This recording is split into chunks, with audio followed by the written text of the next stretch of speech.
bahasa Jawa. Tanya ke anak-anak, ada Jenderal Sudirman? Tidak ada. Yang ada siapa? Yang ada Pak Ade. Pergi dia, yang dicari Jenderal Sudirman lebih hebat. Padahal Pak Ade ya Jenderal Sudirman. Hebat nggak? Pilih nama aja sih. Oh iya, betul Pak. Ya,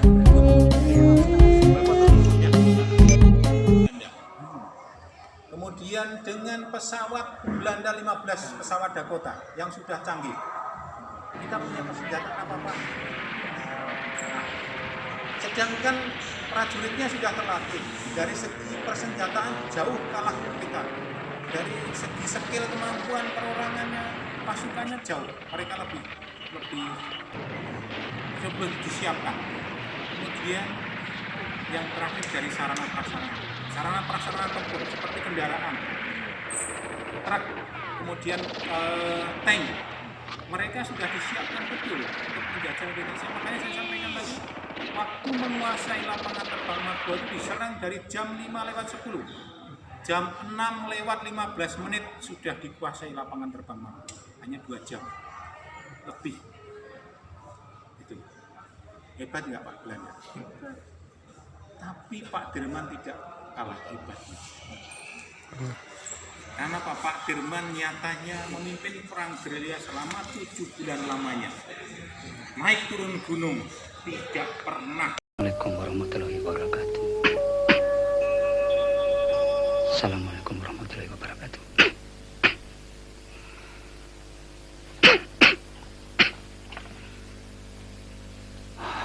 Alhamdulillah.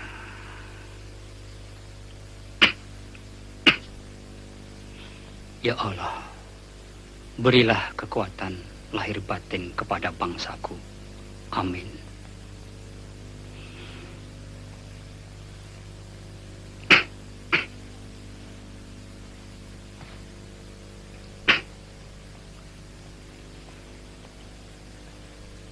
Kenapa, Bu? Ada apa? Tidak apa-apa, Mas. Kok menangis? Doa-doa Mas tadi. Apa? Kepadanya lah kita serahkan kehidupan ini, Bu. Karena dialah yang menjadikan kita. Minumlah, Mas, supaya segar.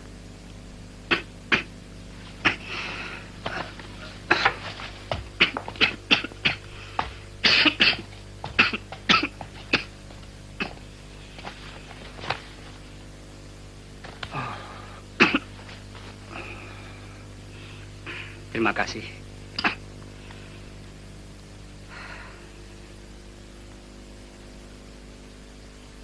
Bismillahirrahmanirrahim.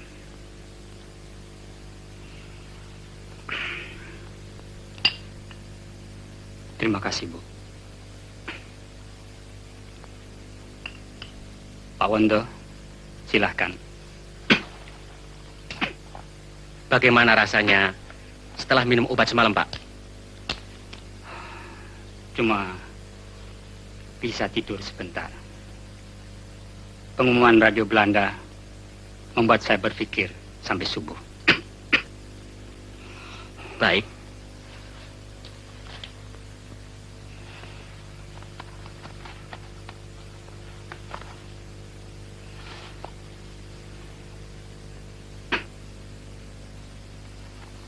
Baik. Tapi harus berusaha menenangkan pikiran. Serahkan saja kepada Yang Maha Esa.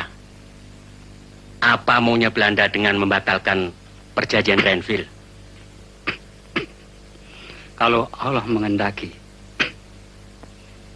saya ingin mati di tengah-tengah pertempuran, bukan di tempat tidur.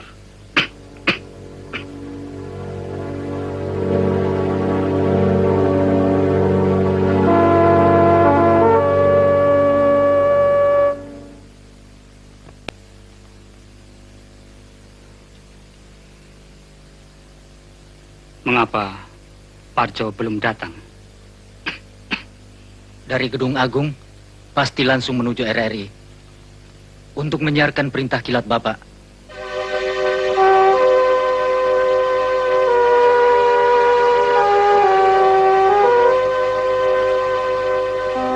Bismillah. Hati-hati, Pak. Mas, sabar. Tak usah.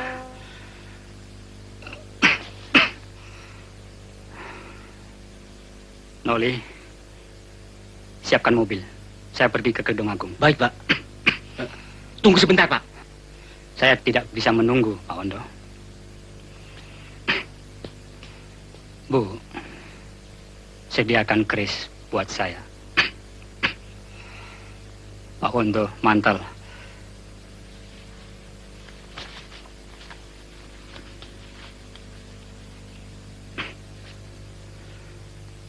Terima kasih.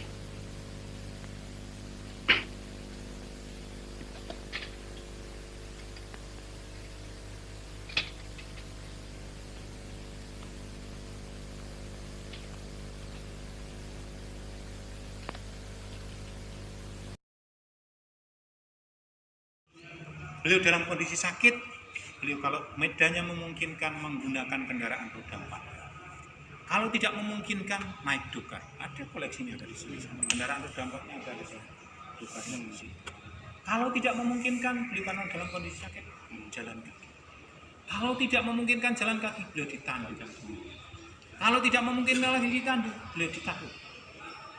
Disorong, ditarik untuk mencapai ke suatu tempat yang aman. Karena apa? Jangankan kok di zaman yang sudah merdeka seperti ini, Pak. Saya punya pengalaman ekspedisi 2013, saya jadi Dantim Sosbud di Gorontalo. Saya mau menuju ke suatu tempat di tengah-tengah hutan. Bogani Nani Wartabune itu hutan paru-parunya dunia yang sudah diakui oleh UNESCO. Dan itu merupakan paru-parunya dunia. Dan di situ ada kecamatan yang di tengah hutan itu, yaitu Kecamatan Pinuk. Saya jalan kaki dari Suwawa Timur dengan bekal 1 minggu menuju ke Kecamatan Pinuk itu 16 jam, Bapak. Melewati jalan setapak, pinggir kiri kanannya jurang. Dari situlah tempat yang sudah sering dilewati oleh orang. Itu aja saya menemukan tempat yang sangat sulit untuk mendaki ke tempat tujuan saya. Saya harus melemparkan tali, pansek, muter, kita ikat, kemudian salah satu anggota saya suruh naik ke atas, kemudian bawa tongkat, saya suruh satu-satu naik. Itu tempat yang kita sudah merdeka, tidak dikejar-kejar musuh, Bapak sekalian. Apalagi Pak Dirman cari jalan, betapa menderitanya beliau. Makan seketemunya, bahkan 3 hari di buku ada tidak menemukan salah satu makanan di hutan, dan menemukan salah satu buah nangka yang masak, kemudian dipetik oleh abidannya, kemudian dipejamkan kepada beliau. Sudah dikupas, tinggal suruh makan. Beliau tanya, kamu udah pada makan belum? Belum, bapak dulu, bapak yang sakit. Saya tidak mau makan sebelum kalian makan. Kalau saya makan, kamu harus makan. Kalau saya tidak makan, ya kamu nggak makan, saya juga nggak makan. Kita sama-sama. Itulah yang membuat beliau sangat dicintai oleh anak buahnya. Maka di tengah-tengah medan gerilya beliau selalu menyampaikan, yang sakit adalah Sudirman. Panglima besar tidak pernah sakit. Itu yang membuat anak buahnya semakin semangat untuk mendukung dalam pemerintahan.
21 ini Kodim Kediri melaksanakan TMMD ke-112.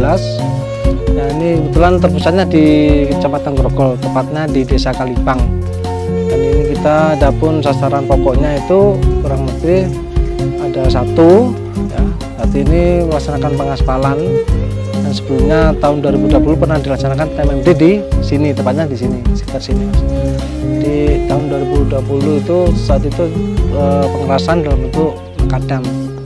Nah, terus tahun ini kita laksanakan pengerasan jalan sejauh 3,7 km. Itu perbatasan antara Kediri dengan Nganjuk.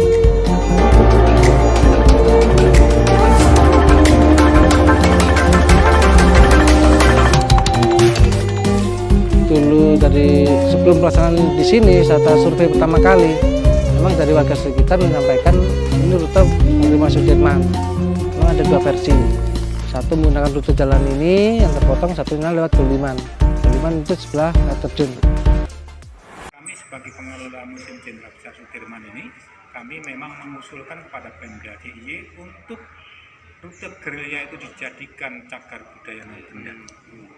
Jadi biar nanti dari BPCB itu punya tanggung jawab untuk melestarikan itu, karena patok-patoknya sekarang dulu sudah dipasang, Pak, besi-besi yang kuat, tapi banyak dicabut, dijadikan parang, dijadikan cangkul, karena besi yang bagus kan bisa digopande, gitu. Itulah masyarakat yang kurang paham dengan sejarah, makanya itu harus dilestarikan. Itu saya keprihatinnya ya, makanya ini rute gerilya ini masih banyak yang ini ada, termasuk arahnya ke arah Ruslan. Nah, kemudian yang ketiga, beliau selalu mengutamakan kepentingan negara, masyarakat di atas kepentingan dirinya sendiri, kalau boleh saya sampaikan. Di atas kepentingan dirinya sendiri, karena beliau dalam kondisi nggak pernah memikirkan sakit. Betul, beliau nggak pernah memikirkan sakit. Nah, kemudian beliau itu bukan hanya rela berkorban jiwa raga, harta benda pun diberikan untuk mempertahankan kemerdekaan Indonesia.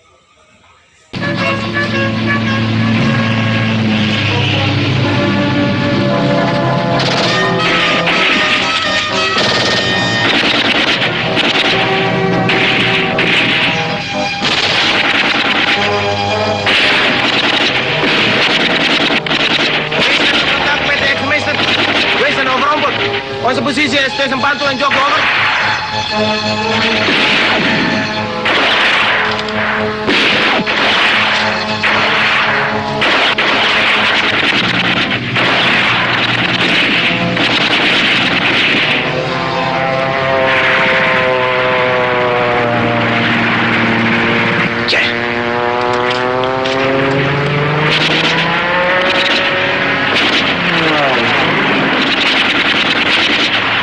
Bajingan!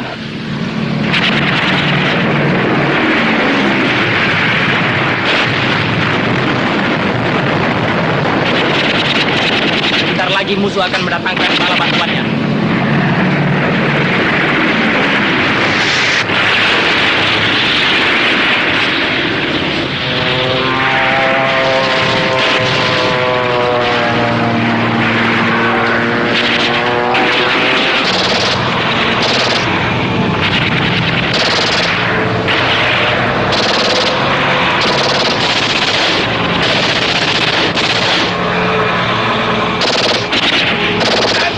Spreiden!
melaksanakan perang linier ataupun perang berhadapan, beliau kalah. Dengan pengalaman itulah beliau akhirnya tidak mau lagi perang linier. Setelah itu beliau rapat dengan para komandan lapangan, beliau mencetuskan untuk kita lawan dengan perang semesta ataupun perang gerilya. Makanya tadi saya sampaikan, beliau menyampaikan perintah siasat ataupun perintah kilat itu, perintahnya yang antara lain, kita sudah diserang. Para komandan lapangan sudah tahu, mereka langsung masuk ke kantong-kantong pertahanan mereka masing-masing. Termasuk Pak Harto langsung masuk di kantong pertahanan wilayah Yogyakarta. Markasnya Pak Harto di mana Bapak Ibu sekalian? Di Moto.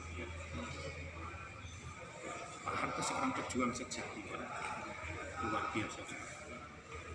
Nah kemudian setelah masuk kantong-kantong pertahanan, taktik perang gerilya itu apa? Kita hindari perang berhadapan atau perang terbuka. Ketika musuh lengah, kita serang, kita hancurkan. Ketika musuh kuat, kita menghilang. Dan kita harus selalu melaksanakan serangan. Itulah perang gerilya. Bukan taktiknya seorang pengecut, tapi itulah mengukur kemampuan kita masing-masing. Nah itulah, dan perang gerilya diakhiri oleh beliau. Makanya beliau adalah ahli bidang Islam. Dan beliau adalah peletak dasar-dasar nilai-nilai perang. Misalkan tentang perang gerilya. Sekarang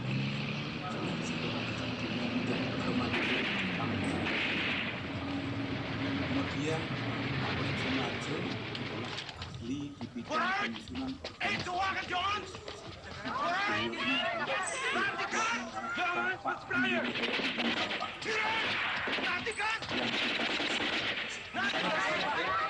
tanah badannya Pak Firman dengan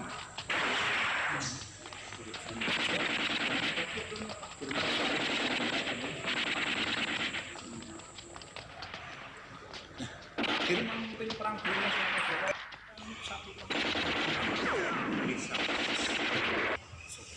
Jawa Timur pada tanggal 1 April 49. Kemudian beliau berada di sana selama 3 bulan lamanya dan memberikan komando perang gerilya. Kenapa? Perang gerilya itu sebenarnya para komandan lapangan diberikan kuasa penuh untuk memberikan serangan, dan mereka sudah memperhitungkan kekuatan mereka. Saya mampu menghancurkan musuh itu, tapi dengan telik sandi dulu Pak. Dilihat, oh Belanda itu kalau hari besar suka minum-minum ataupun makan-makan. Nah, saatnya mereka pesta, dihancurkan. Setelah itu dengan cepat menghilang. Itulah yang membuat Belanda sangat bingung dan ketakutan. Akhirnya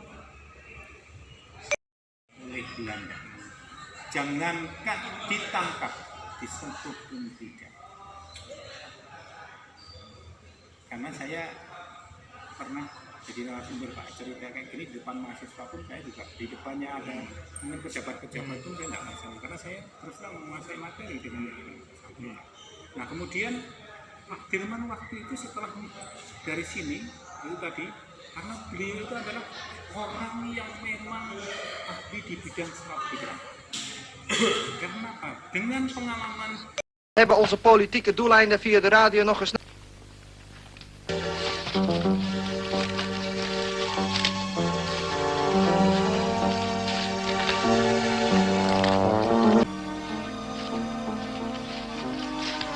Merdeka! Merdeka! Merdeka.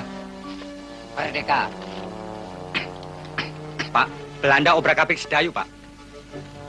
Saya bawa sisa pasukan kita.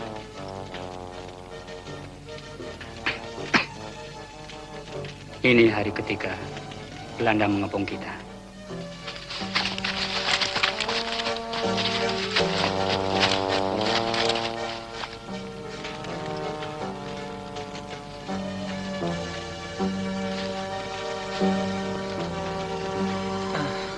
Pak,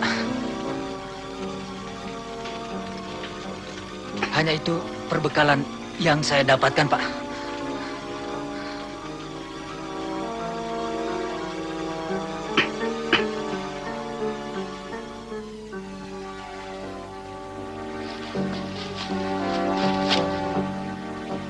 Forward!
Astrid, kawan!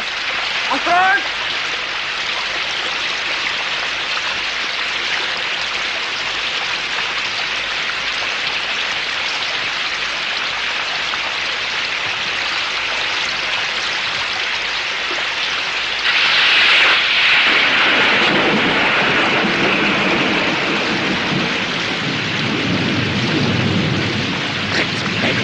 Astrid!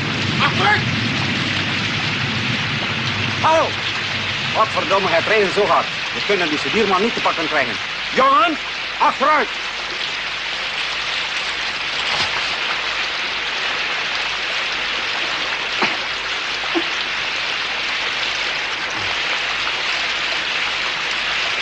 Alhamdulillah. Karir saya karena ya tidak semua bisa punya kesempatan saya tanpa diperjuangkan, Pak. Tapi perjuangannya Pak Dirman beda.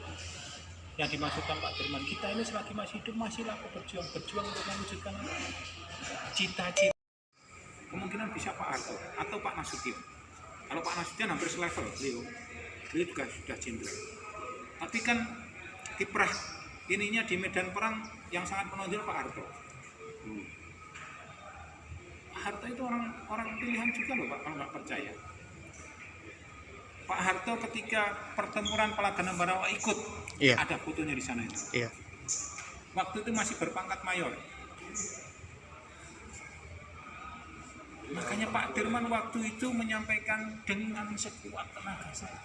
Tapi di tengah-tengah anak buahnya yang sakit adalah Sudirman.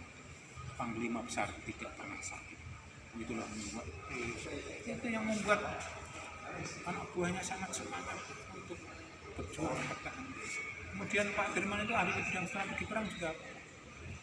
Milih namanya, menyamarkan namanya tidak sembarang, Pak. Ketika di Rumah Sakit Pantirapi tidak bernama Jenderal Sudirman, Pak. Bernama Bapak Abdullah Lelono Putra, kalau nggak percaya ada di sana tulisannya. Ketika menguasai ibu kota Republik Indonesia ini, akhirnya beliau mati bunuh diri. Karena apa? Beliau dengan congkaknya, saya sudah mampu menangkap para pemimpin Republik ini seperti Presiden Soekarno, Wakil Presiden dan para pembantunya menteri ditangkap dan diasingkan di Pulau Bangka. Sejarah mencatat ini Bapak itu. Betul nggak? Iya Pak, karena kan diasingkan di Pulau Bangka. Tapi saya tinggal nangkap orang sakit 2 minggu. Targetnya Simon Sepur itu 2 minggu Pak. 7 bulan tidak. Akhirnya bunuh diri di Mali.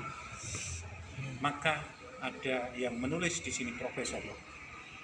Tulisan bukunya itu Perang Urat Saraf antara Jenderal Sudirman dengan Jenderal Mayor Simon Sepur yang dimenangkan oleh Jenderal Sudirman.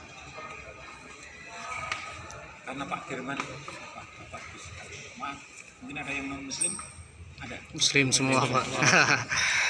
Kalau Muslim jadi satu pemahaman. Jadi Pak Dirman itu mengamalkan 3 amalan. Yang pertama, beliau selalu menggantungkan. Yang kedua, beliau selalu sholat tepat waktu. Bukan hal yang mustahil ketika dengar Allahu Akbar, Allahu Akbar. Karena di buku beliau memerintahkan pada ajudannya untuk selalu membawa kendi. Ketika beliau batal betapa hebatnya Pak Dirman. Tapi kita berat, saya udah zaman merdeka ini aja Allahu Akbar. Betul nggak? Betul. Iya. Beliau nggak seperti makanya, dan beliau dalam berjuang setiap langkah tindakan keputusan yang diambil oleh Pak Dirman selalu mendapatkan